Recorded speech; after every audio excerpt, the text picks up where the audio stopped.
My sound has evolved over time for sure. I think you can hear it in my first couple of EPs. There's like a lot of things happening, which was kind of like where I was at in my production journey. And now over time, I guess you can hear my sound changing, and I've been trying to do less with more. And I feel like that is kind of a lot of people's journey in music, is you start with like a lot because you're trying to like prove yourself or something, and then you kind of realize like, oh, actually, the more you can do with less is like better in general.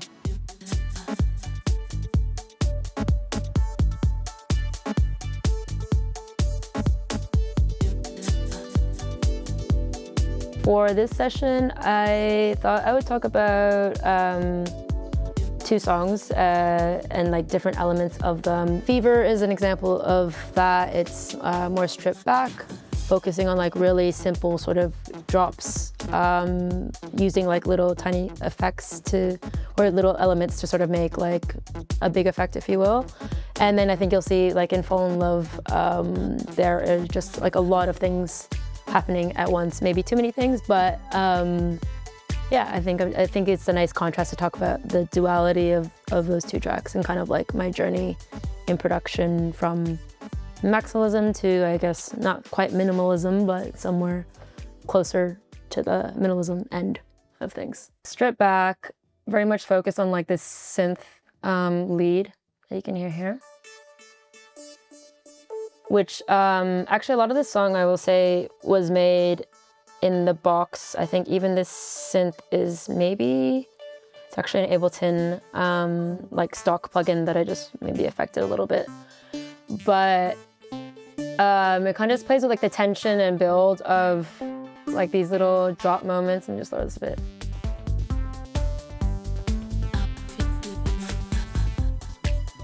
Yeah, kind of these like tension release moments, which are super simple, to be honest. Like, it's just kind of like creating overdrive builds here and then just going back into nothing. And that was just me playing like this MIDI into the computer. I think another element, I mean, obviously the bass and the kick, is that I like quite particularly like this little bass change here with the bass kick. But I think what actually makes this song is these little like drum fill moments. I created a drum rack here, and I actually attached it to an arpeggiator, which it just, I guess, it sounds random each time.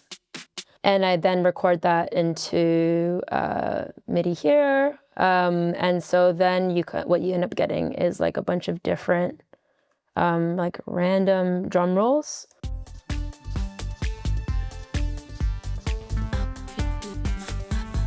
And I actually comboed that with also on top, like in some cases, like an actual sample.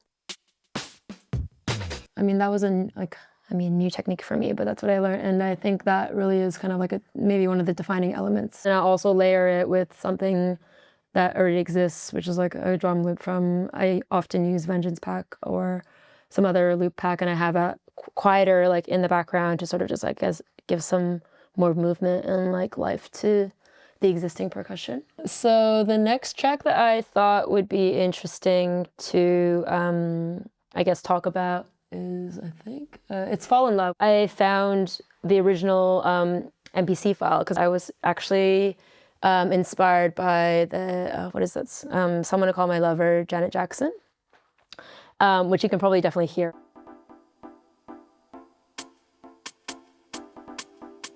So I think you can hear like, I guess the Someone to Call My Lover kind of influence. I was just recording the drums from one of the drum sample packs that I have in here. And I was also then using one of the synths that's back in Australia and having that input go into my MPC and recording the little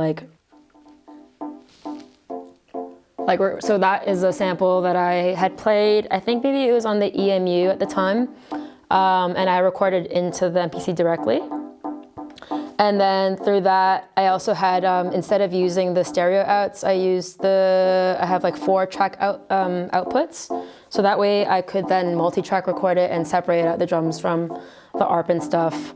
But the way that I then did this was kind of like through like, I guess like a jam, where I was kind of just like,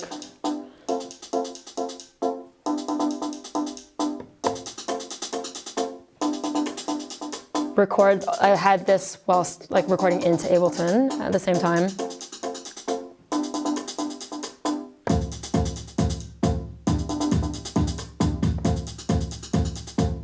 And then I guess on top of that, I was then probably playing this.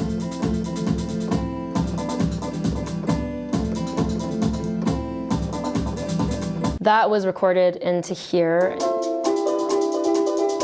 You can hear like the elements, if you will, because obviously I then did the arranging in Ableton itself, and then like a bunch more shit was added. That's the bass line, which I can't remember what I used for that, but these are all audio recorded into the file, sorry. And then I guess arranged, if you will, there. But the original idea was on here. But this is my era as well of making things with like fucking 70 tracks. I don't even know what some of them are doing, but there's like just so many. And like, what is this? Like, okay, that's in there. Then we have, what is this?